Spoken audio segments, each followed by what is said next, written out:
काँग्रेस पक्ष, शरद पवार गट, शिवसेना, उद्धव ठाकरे पक्ष, अकलूज नगर परिषदेच्या सार्वत्रिक निवडणुकीनिमित्त या ठिकाणी उपस्थित असलेले आपल्या सर्वांचे नेते आदरणीय मोठेदादा, आदरणीय बाळदादा, आदरणीय मदनदादा, तालुक्याचे आमदार उत्तमरावजी जानकर साहेब, वेळापूरवरून आलेले आदरणीय सतीश बाबा, व्यासपीठावर उपस्थित असलेले शिवसेनेचे नेते संभाजी शिंदे, माझे मित्र सहकारी, त्याच पद्धतीनं व्यासपीठावर उपस्थित असलेले तालुक्याचे अध्यक्ष मारुतीभाऊ आंबुरे,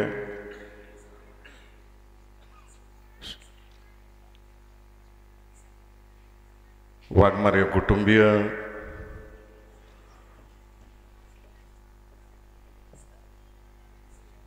शिवसेनेचे युवा नेते गणेश शिंगडे, या ठिकाणी उपस्थित असलेल्या सगळ्या माता भगिनी आणि आजची जी ही सभा आहे ती फक्त कार्यकर्त्यांची सभा आहे. अकलूजमधल्या नागरिकांची अजून नाही. नागरिकांची शेवटच्या दिवशी होईल सांगता सभा, आणि ती पण विजय चौकात होईल.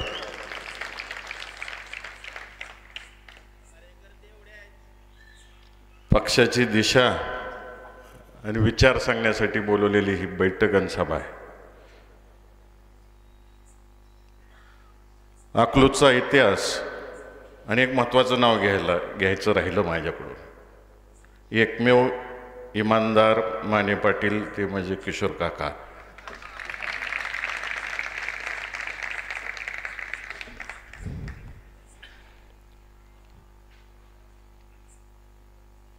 या ठिकाणी मला आवर्जून सांगायचं आहे की अकलूज नगरीचा विकासाचा पाया हा सहकारमर्षी शंकरराव मोहिते पाटील साहेबांनी, आदरणीय कर्मवीर बाबासाहेब माने पाटील साहेबांनी सद्भावनेने रचला.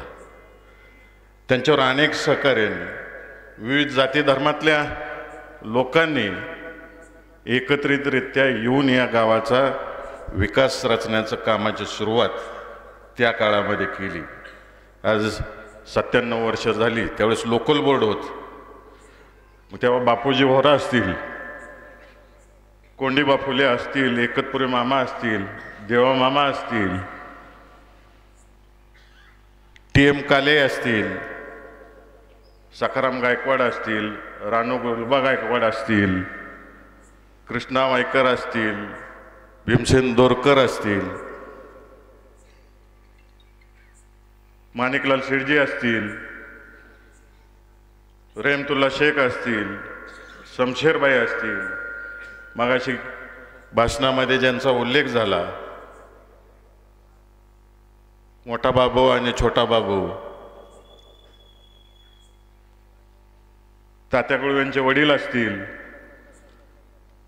नाना गवळे असतील, वसंत भटपट्टे असतील, यल्लप्पा काळे असतील, भास्कर काळे असतील, भीमा चेअरमन असेल, थोरात मामा असेल, कमरुद्दीन काजी असतील, नारायण देशपांडे असतील, या सगळ्यांनी या तिघांच्या साक्षीनं सुरुवात केली. नंतर मोठेदादांना साथ दिली, नंतर बाळदादांना साथ दिली. अकलूजचा विकास करत असताना कायम नेते मंडळींनी दूरदृष्टी ठेवली आणि जे काही 25 वर्ष पुढं आहे ते आणण्याचा प्रयत्न आपल्या गावामध्ये कायम केला.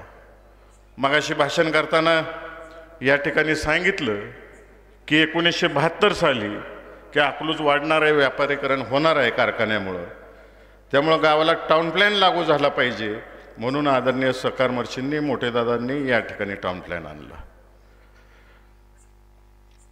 त्यानंतर आदरणीय बाळदादांनी आपली ऐतिहासिक किल्ल्याची भूमी, याला इतिहास आहे, यादवकालीन इतिहास आहे, तो जपला पाहिजे.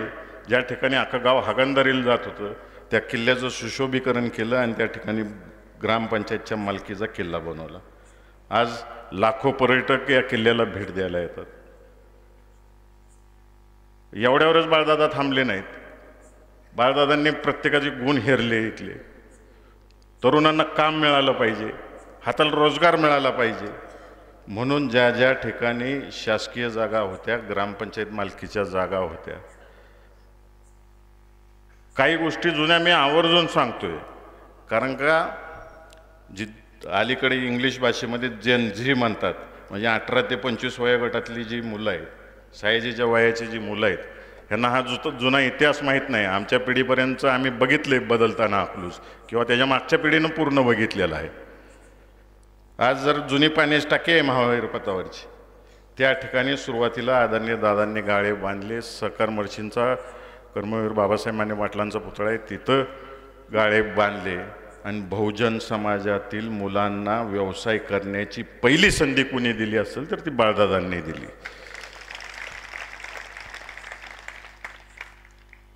एक काळ असा होता, आमच्या पिढीला माहिती आहे की अकलूजमध्ये टीव्हीच दिसायचा नाही.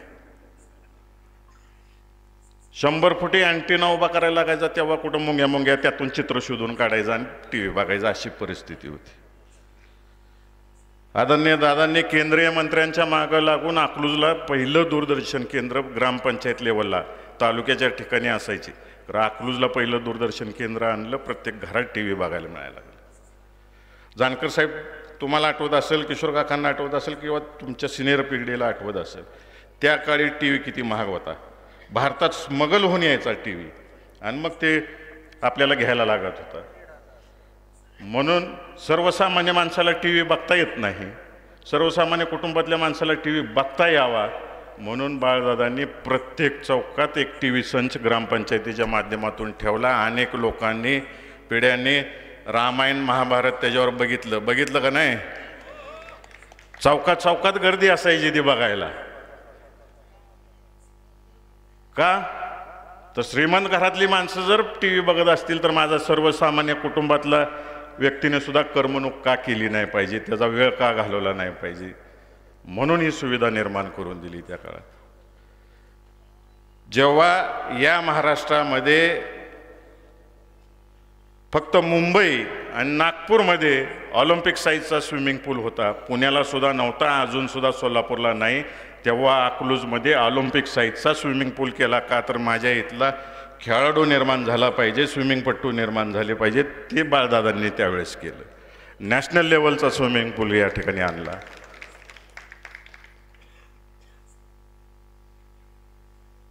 प्रत्येक गोष्ट करताना सर्वसामान्याचे हित डोळ्यासमोर ठेवून काम केलं. आदरणीय मोठे दादांनी जोपर्यंत मंत्री होते, जे जे कार्यालय आणता येते ते कार्यालय आणण्याचं काम केलं. मग MSEBचं एक्झिक्युटिव्ह इंजिनियरचं कार्यालय असू द्या, PWDचं असू द्या, आपल्याला सिव्हिल कोर्टाची काही कामं असतील, प्रांत कार्यालयातली कामं असतील तर पंढरपूरला जायला लागत होतं, ते सगळं इथं अकलूजमध्ये निर्माण केलं. RTO ऑफिस स्वतंत्र, देशातलं एकमेव उदाहरण आहे की ग्रामपंचायत स्तरावर पहिलं RTO कार्यालय दादांनी अकलूजमध्ये निर्माण केलं. मगाशी किशोर काका बोलले की पालखी मार्गाचं रुंदीकरण कोणी सुरू केलं आधी, तर ते दादांनी केलं. ह्याच्या मागचा हेतू एवढाच होता दादांचा की जास्तीत जास्त वाहतूक जर इथून सहजासहजी निर्माण झाली तर आपल्या स्थानिक बाजारपेठेतला माल बाहेर जाईल आणि बाहेरचा इथं येईल. शैक्षणिकदृष्ट्या मुलं जी शिकायला जातात पुण्याला, त्यांना यायला जायला सोपं जाईल. नोकरीनिमित्त जे जातात त्यांना यायला जायला सोपं होईल. वेळ वाचेल, पैसा वाचेल. प्रत्येक कार्यालय इथं का आणलं तर तुमचा पैसा वाचेल. आज विचार करा, प्रांत कार्यालयातली एखादी जर तारीख असती आणि पंढरपूरला ऑफिस असतं तर तुमचा अख्खा 2-2 दिवस वाया गेले असते. तिथं तारखेला जायचं, तारखेवरून माघारी यायचं, अख्खा दिवस घालवायचा. या बारीक सारीक गोष्टीचा विचार केला. आणि नुसतं एवढ्यावरच नाही, शासकीय ऑफिसच नाही, आदरणीय मोठेदादांनी कायम दूरदृष्टी ठेवली. मी तर समाजकारणामध्ये, राजकारणामध्ये 1999-98 साली आलो. त्याच्या आधी सगळं बाळदादा बघत होतं. जे जे काही शैक्षणिकदृष्ट्या अकलूज आणता येईल ते आदरणीय मोठेदादांनी बाळदादांना बोलवून सांगितलं की हे करा. आणि त्या शिक्षण संस्था आणायचं काम केलं. आज कृषी महाविद्यालय आपल्या इथं झालेलं आहे, D.Ed B.Ed आहे, रेग्युलर सायन्स कॉलेज आहे, फार्मसी आहे, D.Pharmacy आहे, इंजिनिअरिंग कॉलेज आहे. का तर आपल्या भागातल्या मुलांना बाहेर जाता लागू नये म्हणून. आणि आता अनेक वर्षाची मागणी होती की मेडिकलच्या दृष्टिकोनातून काम चालू झालं पाहिजे. दादांनी बैठक घेतली, गावातले सगळे डॉक्टर बोलवले आणि कुठलं काढलं पाहिजे मेडिकल फील्ड. सगळ्यांनी सांगितलं नर्सिंग कॉलेज निर्माण करा. मग आपण नर्सिंगचे 4 अभ्यासक्रम सुरू केले. आज हजारो मुलं त्या नर्सिंग कॉलेजमधून बाहेर पडत आहेत. अभिमानाने सांगावं वाटतं की 100% मुलं ही आज जॉबला आहेत. 3 मुलं तर एक जे भारतातलं एम्स म्हणजे जिथं संशोधन केलं जातं अशा ठिकाणी 2 मुली नर्स म्हणून गेलेत. एक प्राध्यापक त्या ठिकाणी एम्स कॉलेजला प्राध्यापक म्हणून गेला. की कुणामुळं शक्य झालं? दादांमुळे. नर्सिंगचे स्टुडंट्स असे तर होते की ज्यांना फीससुद्धा भरता येत नव्हती. अशा परिस्थितीची मुलं येत आहेत. त्यांना 4-4 वर्ष आपण फ्रीमध्ये शिकवलं. नोकऱ्या लागल्यावर पोरांनी पैसे भरले. खरं आम्ही ह्याचा कधी गाजावाजा केला नाही. अनेकांचे दवाखाने केले, खरं त्याच्यात दवाखान्याचा कधी बाजार मांडला नाही आम्ही आणि मांडणार पण नाही. बाळदादांनी, शिवबाबांनी, मी, संग्रामांनी, KM पाटलांनी अनेकांची दवाखान्याची सेवा केली. खरं त्याची आम्ही कधी स्टंटबाजी केली नाही आणि करणारही नाही आयुष्यात. कोणाच्या दुःखावर फुंकर घालायचं काम आम्ही केलेलं नाही. ती सेवा म्हणून आम्ही करतो आणि करत राहणार आणि आयुष्यभर करत राहू एवढंच सांगतो तुम्हाला सगळ्यांना.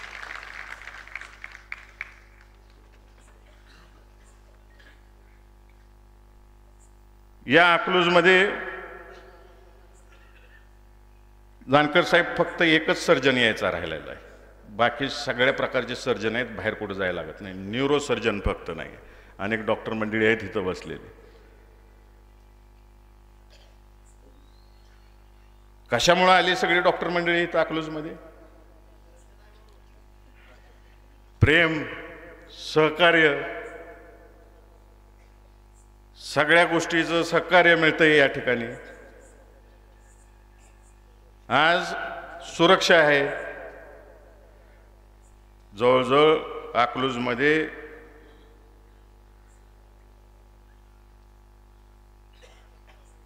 अनेक डॉक्टर म्हणजे जवळजवळ 150च्या आसपास डॉक्टर आहेत. आपले दवाखाने व्यवस्थित चालवत आहेत. आणि दर 6 महिन्याला एक नवीन दवाखाना अकलूजमध्ये उघडला जातो आणि ते यशस्वीरित्या चालवला जातो. नाना बरोबर आहे का नाही? जर दुसरं काय असतं तर आली असती का ही मंडळी? त्यांनी सेवा बजावली असती का? एवढी व्यापारी निर्माण झाले असते का गावात? मला त्या विषयात घुसायचं नाही आहे, घुसणार पण नाही आहे. माझ्या थोरल्या बहिणीनं माझ्याकडून शब्द घेतलाय, रेणू दीदीनं, तुझ्या तोंडाला कुलूप लाव. ज्या दिवशी सांगतील त्या दिवशी मग सगळाच कार्यक्रम करतो. मग मी त्यांनी शांत राहायला सांगितले म्हणून प्रेमातलं भाषण करतो आज तुमच्या सगळ्यांसमोर. शेवटच्या दिवशी येतीलच त्यांचा आदेश घेऊन काय बोलायचं ते बोलतो. मग मी 45,000 विद्यार्थी शिकतात आपल्या अकलूजमध्ये. 2,500 शिक्षक आहेत. 2,500 शिक्षकांचा पगार येतो त्याची बाजारपेठेत उलाढाल होती. ही कुणामुळे होती ह्याचा विचार करत नाहीत.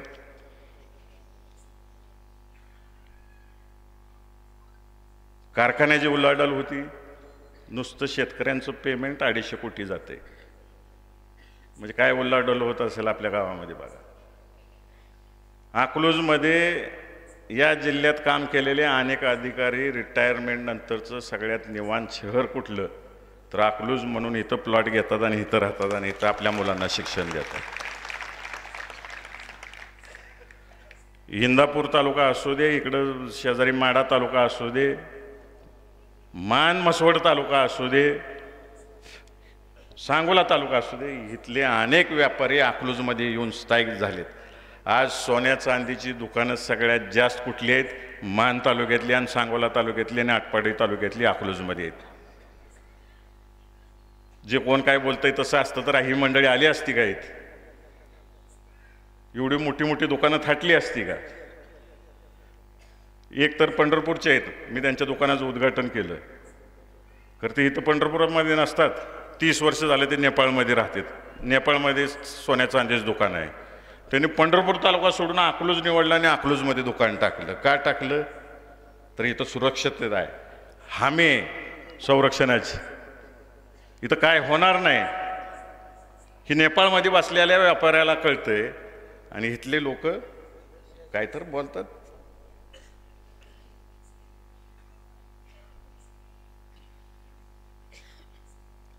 « 48 दिवस आपण उपोषण केलं. तुम्ही आम्ही सगळ्यांनी केलं उपोषण. दादांसहित सगळ्यांनी केलं. आज जे नगरपालिका इलेक्शनला उभे आहेत किंवा त्याचं नेतृत्व करतात, ह्यातला एक जण तर उपोषणाला आला होता का विचार करा. आज पद मिळवायचं म्हणून हे सगळे आमच्यावर बोलत सुटलेत, इलेक्शन लावलं. एक किस्सा सांगतो. मी जेव्हा अकलूजचा उपसरपंच झालो, माझ्यावर विठ्ठलराव गायकवाड झाले, दादा मोरे झाले, नंदकुमार रास्ते झाले. या तिघांनी नेतृत्व केलं गावचं आपल्या. हे नेतृत्व करत असताना जेव्हा ग्रामपंचायतचं इलेक्शन लागणार होतं तेव्हा माळशिरसला आम्ही बसलो होतो, फॉर्म भरत होतो बाळदादांनी.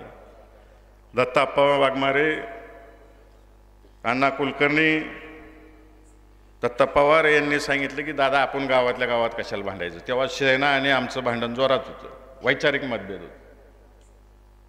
किती दिवस भांडायचं आपण, गावासाठी एकत्र येऊ. शेवटचा दिवस होता फॉर्म भरायचा. बाळदादांनी माझ्यासमोर त्यांना सांगितलं की ह्यावेळेस तुम्ही माघार घ्या, पुढच्या वेळेस आपण नक्की विचार करू. आणि त्या सगळ्यांनी मान दिला दादांना. मान दिल्यानंतर आपण सलग शिवबाबा जोपर्यंत सरपंच होता तोपर्यंत सेनेचे 1-2 ग्रामपंचायत सदस्य केले. ही प्रेम आहे या गावचं एकामेकावर असलेलं. वैचारिक मतभेद किती असू द्या, तर गावचा विकास झाला पाहिजे. गावच्या विकासाच्या दृष्टिकोनातून सगळ्यांनी काम केलं पाहिजे. आम्ही कधी एकामेकाच्या विरोधात विष कालवलं नाही, कोणत्या खालच्या स्तराला जाऊन एकामेकावर बोललो नाही, कारभारावर टीका केल्या. आणि ती संस्कृती अजिबात कोणी घालून दिलेली नाही. मोठे दादांचं तर तुम्हाला सगळ्यांना माहिती आहे, संयम ठेवा आणि आपापलं काम करत राहा. तेच आम्ही पाळलेलं आहे. मी सरपंच असताना गावात 6 जिल्हा परिषद शाळा होत्या. 6 जिल्हा परिषद शाळा असताना त्या शाळेमधली सगळी मुलं खाली बसून शिकत होती. खाली बसून शिकत असताना त्यावेळेस मी सांगितलं एक सुद्धा वाढदिवसाचा पोस्टर कोणी गावात लावायचं नाही. जेवढा पोस्टरला खर्च करताय तेवढा बेंचला तुम्ही पैसे द्या, त्याच्यावर तुमचं नाव टाका. अशा अकलूजमधल्या 6च्या 6 जिल्हा परिषद शाळा ज्यावेळेस शासन बेंच देत नव्हतं, वह्या पुस्तकात देत नव्हतं, ड्रेस देत नव्हतं, त्यावेळेस या गावातल्या तुम्ही नागरिकांनी कार्यकर्त्यांनी बेंचेस दिले आणि जिल्हा परिषद शाळेतली पोरं बेंचवर बसून शिकायला लागली.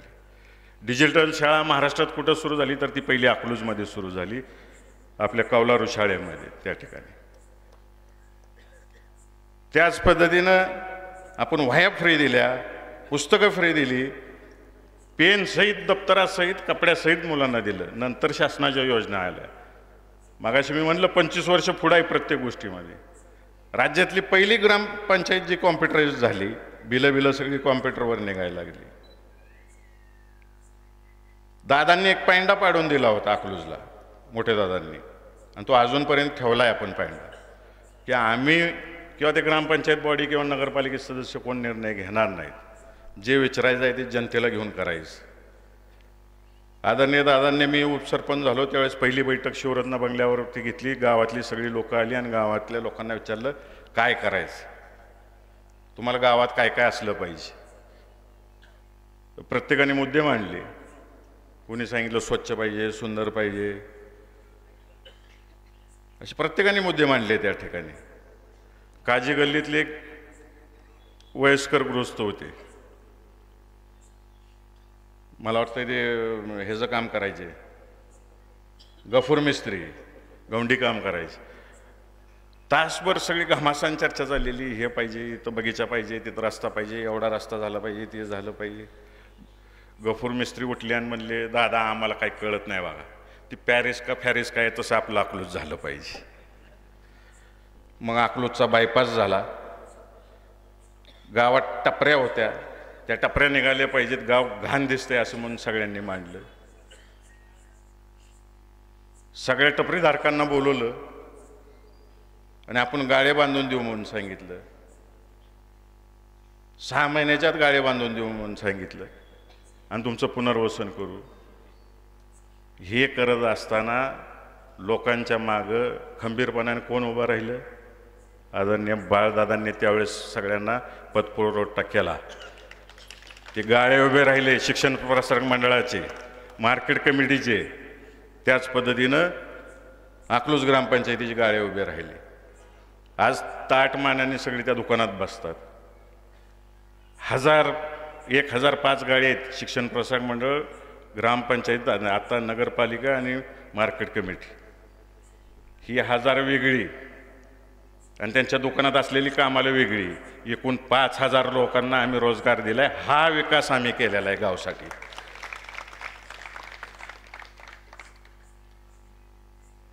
तुम्हाला आठवत असेल सगळ्या पिढीला, त्या काळामध्ये सोलापूरला दंगली होत होत्या, महाराष्ट्रभर दंगली होत होत्या. तेव्हा आमचं जुनं एस टी स्टँड म्हणजे सगळ्यात प्रिय दगडफेक करायला.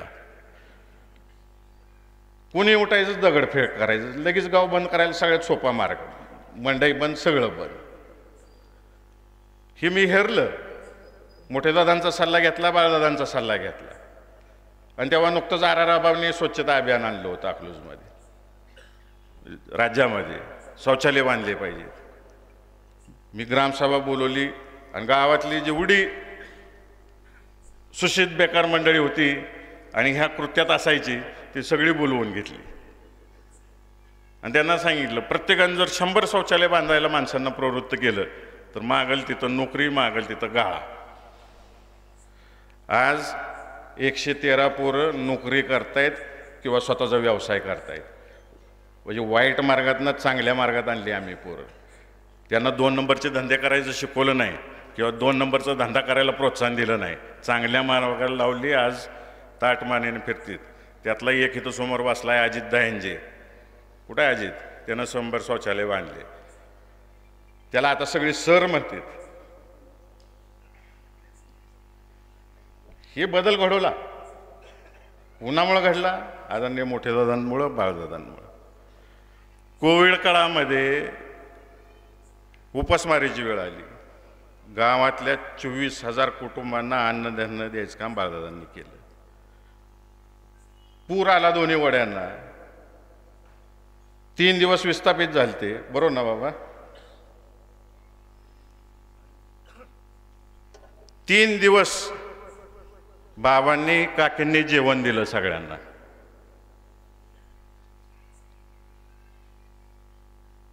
शीतलने कपडे दिले सगळ्या लोकांच्या घरात पाणी शिरलं म्हणून, लहान मुलांपासून बायकांना. हे जर आम्ही जाहिरात केली नाही, प्रदर्शन केलं नाही. गेले कित्येक वर्ष धार्मिक विधीमध्ये अकलूजमधल्या माता भगिनी, हित धार्मिक विधी असू द्या नाहीतर राज्याच्या बाहेर असू द्या नाहीतर राज्यात असू द्या, बाळदादा नेहमी घेऊन जातात. त्याचा कधी गाजावाजा केला नाही आणि करणारही नाही आमचं कुटुंब गाजावाजा.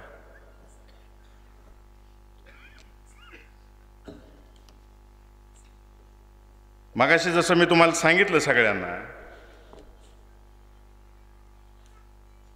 की दादांनी एक शिकवण घालून दिलेली आहे की जे करायचं ते तुम्हाला विचारून करायचं. त्या विषयावरती शेवटी येतो मी. परंतु अकलूज नगरपालिकेचा, राष्ट्रवादी काँग्रेस आणि सेनेचा अजेंडा काय आहे, तुम्हाला काय देणार आहे, बाबांनी सांगितलं. परंतु अजून एकदा मी सांगतो, अकलूजमध्ये प्रत्येक झोपडपट्टीमधल्या माणसाला त्याचं हक्काचं चांगलं बांधकामाचं घर देणार आम्ही येत्या 5 वर्षामध्ये.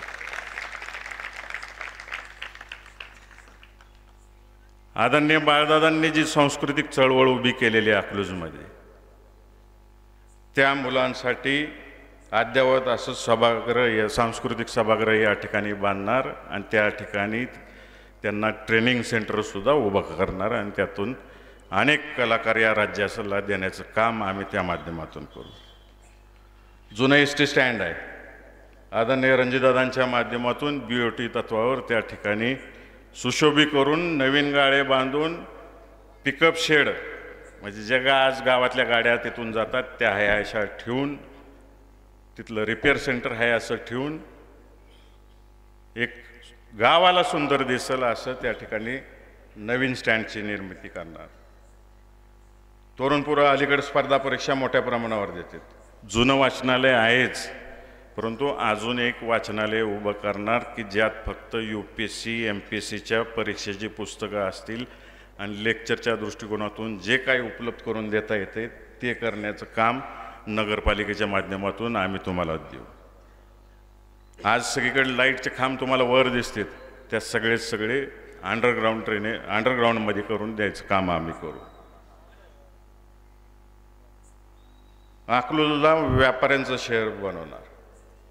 बाबा तुम्ही मला सांगा की आपली ग्रामपंचायत संपली, नगरपालिका आली, नगरपालिका आल्यापासून या ठिकाणी एक नगरसेवक तर आहे का तिथं?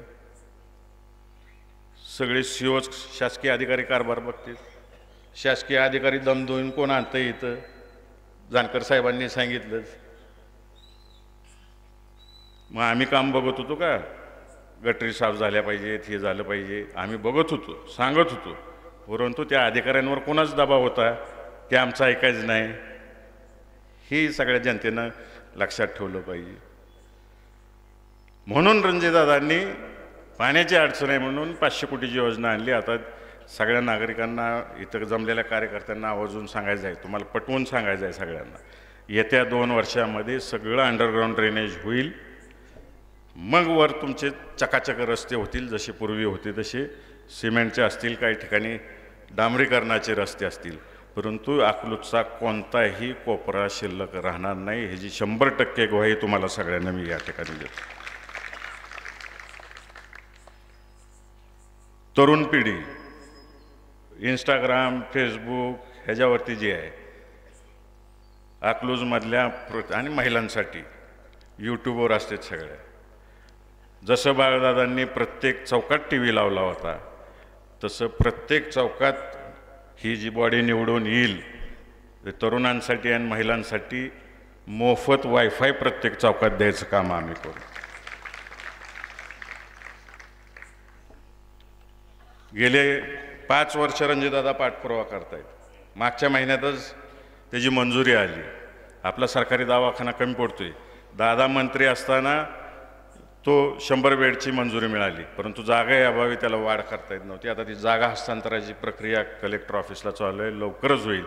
आणि आपल्या क्रीडा पोलीस कॉलनीच्या तिथं समोर अद्ययावत असं आणि सगळ्या उपचाराचं शासकीय 100 बेडचं हॉस्पिटल आपण उभं करणार आहोत. गावामध्ये जास्तीत जास्त जिथं जिथं मागणे अडचणीचं ठिकाण आहे, वैयक्तिक शौचालय बांधता येत नाहीत, अशा प्रत्येक ठिकाणी सार्वजनिक शौचालय उभे केले जातील. गावातल्या महिलांसाठी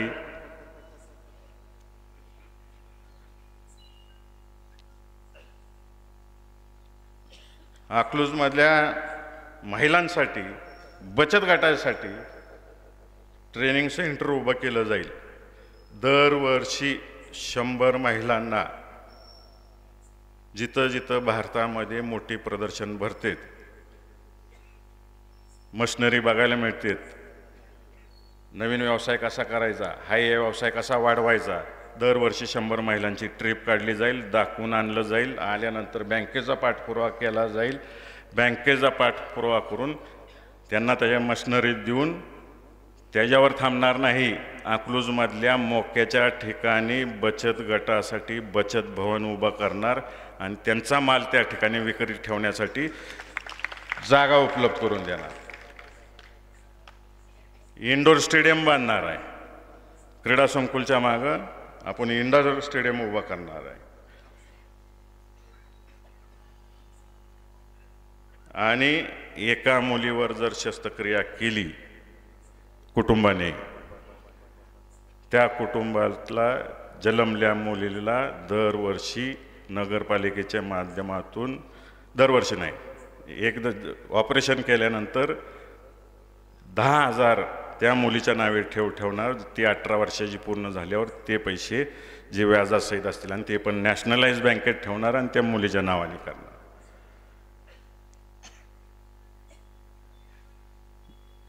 त्याच पद्धतीनं डॉक्टर बाबासाहेब आंबेडकर, अण्णाभाऊ साठे, महात्मा फुले, सावित्रीबाई फुले, जयशंकर उद्यान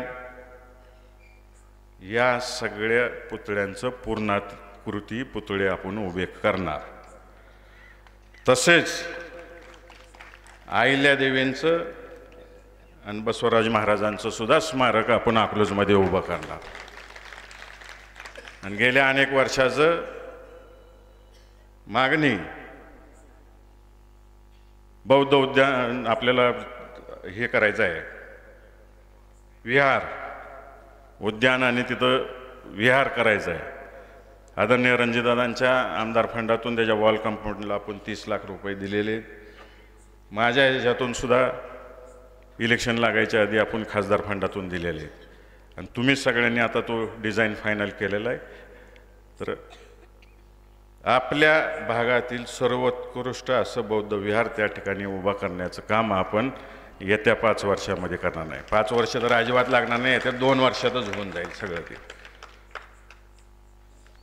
आणि मगाशी मी जसं तुम्हाला सगळ्यांना सांगितलं की मी जेव्हा पहिल्यांदा उपसरपंच झालो तेव्हा मोठे दादांनी आणि बाळदादांनी माझं तिकीट फायनल केलं आणि मला बोलवून घेऊन सांगितलं, ह्या गावातला प्रत्येक माणूस आपला आहे, विरोधकासहित, असं सांगितलं होतं. आता बाहेरची लई जण यायला लागली तर त्यांना आमचं गाव आमचं आपलंच वाटायला लागले.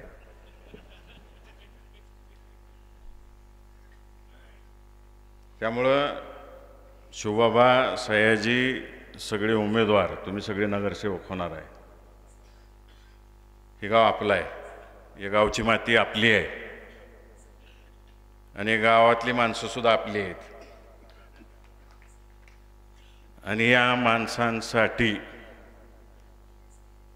सकर्मर्शी असतील, कर्मवीर बाबासाहेब माने पाटील असतील, त्यानंतर मोठे दादा असतील, बाळदादा असतील, रणजितदादांनी कारभार बघितला, मी बघितला, संग्रामने बघितला. ही आपली माणसं आहेत गावची आणि ह्यांच्यासाठी कुणी किती काही बोलत असेल, तुमच्यासाठी कोणतीही टीका सहन करण्याची तयारी आमची आहे.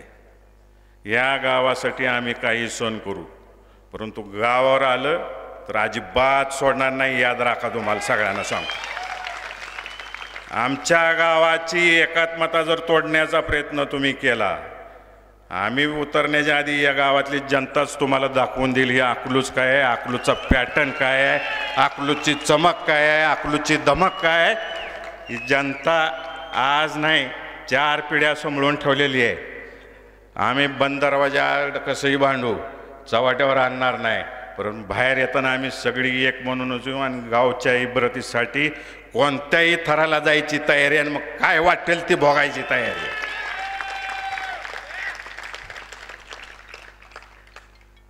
अधिक बोलत नाही, शेवटच्या दिवशी काय बोलायचं आहे सगळं. तर मला एक गोष्टीची गंमत वाटते, किशोर काका, आमदार साहेब, 15 दिवस झालं यांचं डबल इंजिन ट्रिपल इंजिनचं सरकार, वर बी सरकार, राज्यात बी सरकार. ह्यांना झोपता उठता मी आणि बाळदादाच दिसतोय, दुसरं काय बोलतच नाही अकलूजमध्ये.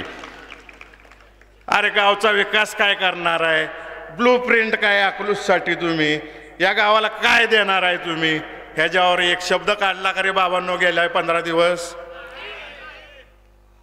जसं ते मोगलांना संताजी दानाजी दिसत होते तसं बाळदादा मीच दिसतोय यांना सगळ्यात.